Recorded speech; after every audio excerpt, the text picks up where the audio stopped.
Welcome to the Graphic Design Bootcamp. My name is Derek, and if you're watching this, that means you've signed up for the course and you're on the inside track, and I love it. I love that you're here.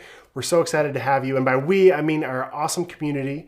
This course has been out for a couple years now, so there's a pro and a con to that. The pro is we have a thriving community on Facebook of fellow students who are taking this course right now alongside of you. So be sure to follow the link below and get signed up. So if you have questions or you want to get some feedback on anything you're working on, or if you need help along the way, you can get help from myself, from our TA, as well as the thousands of students in the group. So definitely take a minute after this video, make sure you follow that link and get signed up for the group.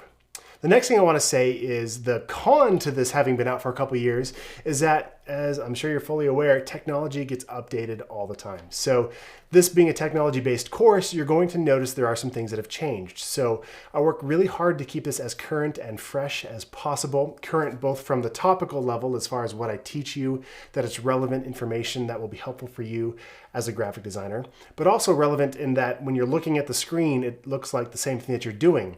But that gets difficult. For example, Adobe just rolled out the Adobe CC 2019 version. So when I first recorded this, most of the content was in the 2015 edition. So as things change, I go in and I update videos and I make changes wherever possible.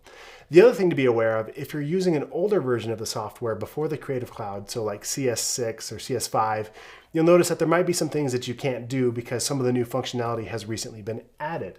However, majority of the course, I'd say about 60% of the course, is theory and things you can follow along no matter what version of the design software you're using. And along those lines, I've even had students use apps like Pixelmator and Affinity Pro and some other non-even Adobe related software as well. So that could be a possibility for you as well.